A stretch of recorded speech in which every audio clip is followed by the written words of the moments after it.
We wanted to have Dr. Angana Chatterjee was going to join us from California today to talk about the situation in India and what is happening with the Indian government, especially the extreme right wing that is taking over India. And it is the murder of democracy in India. It's no longer the democratic country that India once was. Dr. Chatterjee is unable to connect with us today also. I don't know what the problem is with the phone systems, but we are trying to connect with her from the studio over here. So if we can connect with Dr. Chatterjee, we'll definitely have her on the show. Let me get back to India now. The Prime Minister Narendra Modi, who has never lost an election in India when he was the chief minister and now the prime minister, does that ring a bell with somebody called Mr. Putin in Russia with you guys? Yeah. Okay. 100%, 100% in elections is okay. So, this guy wins elections 100% of the time. Remember that he was once banned by the United States and denied a visa for severe violations of religious freedom. He was effectively banned from entering our country for nearly a decade now. So, what is happening with the Prime Minister and the elections that just started in India on the 19th of this month? There is a lot of angst, folks. India is becoming a more theocratic state, and Modi wants to take over the entire country. They want to change the constitution. His goal is to win more than 407 seats in the Indian parliament, which would give him the absolute majority to do what he wants.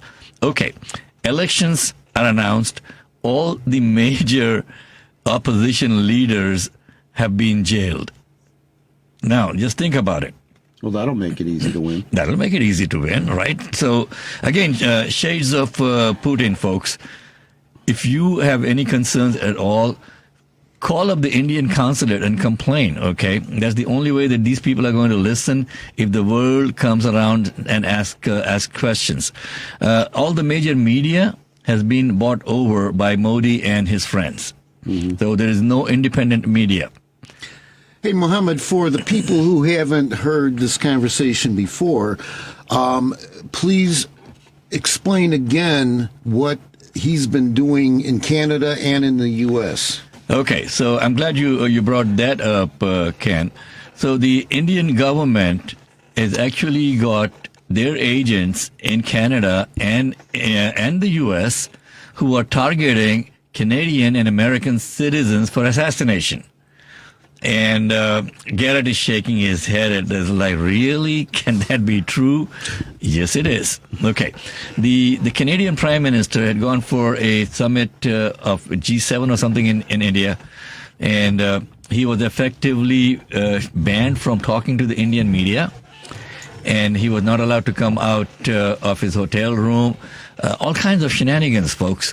And there was an investigation that happened in Canada which squarely blamed the Indian government and its agents for assassinating a Canadian citizen on Canadian soil.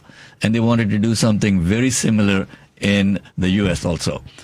This is the situation. People are unable to speak up. And if they kind of look at me speaking up over here, and if I want to go back to India for a visit, who knows? I might be even held at the airport and turned back. That is what happened to some of the people that were challenging or bringing to light the situation in India. It is going from bad to worse. Okay. In the northeast of India, Nagaland and Mizoram, on those places, a lot of the churches have been banned. They have been burned. There has been legislation now against converting people to Christianity. They just want everybody to go away and become second-class citizens, except for the Hindus of India, and not just the regular Hindus. A lot of the Hindus that are there are good friends of mine. Hindus that are here are good friends of mine. But the extreme right-wingers who want to make India a theocratic state are taking over, and it is time that the world pays attention to it. Okay. Dr. Chatterjee is trying to again call in, and we are trying to call her. Very sorry. I don't think it's going to work out today. But what we will do is we will have a conversation off the air with Dr. Chatterjee, and I can tape it and play it for you guys in the next week, so you get to listen to what she has to say. She is a premier writer and a historian on what is happening in India. With that, we'll take a quick break again and come back on the other side of the break with our musical director, Bill Shepard, who has done for us the beautiful jingle that you keep on listening now at our outros. And then we'll come back with our guest in the studio and spend some more time with Garrett, now that he's here, and see what we can learn from him.